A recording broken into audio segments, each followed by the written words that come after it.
Rajpipla jail ખાતે હાલ ચાંપતો બંદોબસ્ત મૂકી દેવામાં આવ્યો છે। કહી શકાય કે સજ્જડ સુરક્ષા વ્યવસ્થા ઊભી કરવામાં આવી છે સ્થાનિક પોલીસ દ્વારા। કારણ કે આજે રાજપીપળા જેલની મુલાકાતે બે રાજ્યના મુખ્યમંત્રી, જેમાં દિલ્હીના અરવિંદ કેજરીવાલ અને પંજાબના ભગવંત માન આવવાના છે।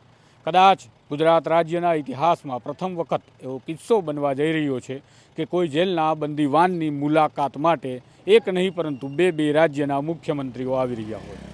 ત્યારે અત્યારે રાજપીપળા જેલની સ્થિતિ વિશે વાત કરીએ। 11 વાગ્યે અરવિંદ કેજરીવાલ અને ભગવંત માન જે છે તેઓ ધારાસભ્ય ચૈતર વસાવા સાથે મુલાકાત કરવાના છે। ધારાસભ્ય ચૈતર વસાવા ફોરેસ્ટ વિભાગના કર્મચારીઓ પર ધમકી આપી અને ફાયરિંગ કરવાના ગુનામાં હાલ તેઓ આ આરોપ સબબ આ જેલની અંદર બંધ છે। મારી પાછળ જે તમે દ્રશ્યો જોઈ શકો છો એ રાજપીપળા જિલ્લા જેલના છે, જ્યાં પોલીસ દ્વારા સુરક્ષા બંદોબસ્ત સજ્જડ વ્યવસ્થા કરવામાં આવી છે, કારણ કે બે રાજ્યના મુખ્યમંત્રી આવવાના છે। હાલ આમ પણ રાજપીપળા વિસ્તારની અંદર જોવા જઈએ તો ચૈતર વસાવાના નામને લઈ ખૂબ ચર્ચાઓ ચાલી રહી છે, તો રાજકારણ પણ ગરમાયેલું છે। આમ જોવા જઈએ તો અહીંયાના હાલના જે સાંસદ છે મનસુખ વસાવા, કે જેઓ 6 ટર્મથી સતત સંસદ પદ ભોગવતા રહ્યા છે, ચૂંટાતા રહ્યા છે, તેમની અને ચૈતર વસાવાની વચ્ચે ગજગ્રાહ ચાલી રહ્યો છે। આ આદિવાસી વિસ્તાર છે, પરંતુ આ બેઠક અનામત બેઠકમાંની એક પણ બેઠક નથી, કારણ કે આ બેઠક અનામત બેઠક નથી અને ત્યાંથી છતાં પણ જે છે એ મનસુખ વસાવા આદિવાસીમાંથી આવતા હોવા છતાં ચૂંટણી લડી રહ્યા છે। આમ રાજકીય સમીકરણો અહીંયાના ઘણા અલગ છે। ત્યારે આ રાજપીપળા જિલ્લા જેલની અંદર બંધ આમ આદમી પાર્ટીના ધારાસભ્ય ચૈતર વસાવા ફરીથી નવા રાજકીય સમીકરણો આપી રહ્યા છે, જેના કારણે છેલ્લા લાંબા સમયથી રાજપીપળા, ડેડિયાપાડા, નેત્રંગ અને હવે રાજપીપળા જેલ, કે જે ચૈતર વસાવાનું નવું સરનામું છે, તે ખૂબ ચર્ચામાં આવી રહ્યું છે।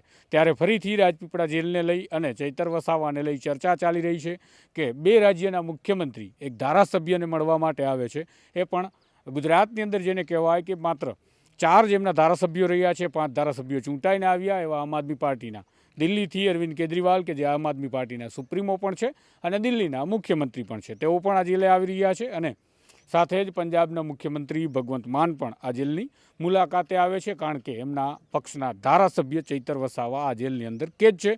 મહત્ત્વની વાત છે કે ચૈતર વસાવાની સાથે એમના પત્ની શકુંતલા વસાવા પણ આ રાજપીપળા જેલની અંદર કેદ છે। લાંબા સમયથી તેઓ અંદર છે। બાદમાં ખૂબ હાઈ વોલ્ટેજ ડ્રામા બાદ ચૈતર વસાવા રજૂ થયા પોલીસ સમક્ષ, ત્યારે પણ હાઈ વોલ્ટેજ ડ્રામા સર્જાયો કે સર્જવાનો પ્રયાસ કરવામાં આવ્યો હતો। મોટી સંખ્યામાં લોકોને એકત્રિત કરવામાં આવ્યા અને આ હાઈ વોલ્ટેજ ડ્રામાની વચ્ચે પ્રગટ થાય છે પોલીસ સમક્ષ ચૈતર વસાવા। પોલીસ સાથે ઘર્ષણ પણ થયું હતું। ત્યારે આજે જેલમાં બે રાજ્યના મુખ્યમંત્રી ચૈતર વસાવાની મુલાકાત કરવા જઈ રહ્યા છે, માટે પોલીસે ચાંપતો બંદોબસ્ત ગોઠવી રાખ્યો છે। આ બાબતના દરેક અહેવાલો, પડેપડની માહિતીઓ અમે આપના સુધી પહોંચાડતા રહીશું અને પ્રયાસ કરીશું કે કેજરીવાલ પાસેથી પણ આપણે જાણીએ કે તેઓ જેલમાં ચૈતર વસાવાને મળી અને શું સંદેશ લાવે છે। આ જ પ્રકારની વાતો, અહેવાલો માટે જોતા રહેજો નવજીવન ન્યૂઝ। નમસ્કાર।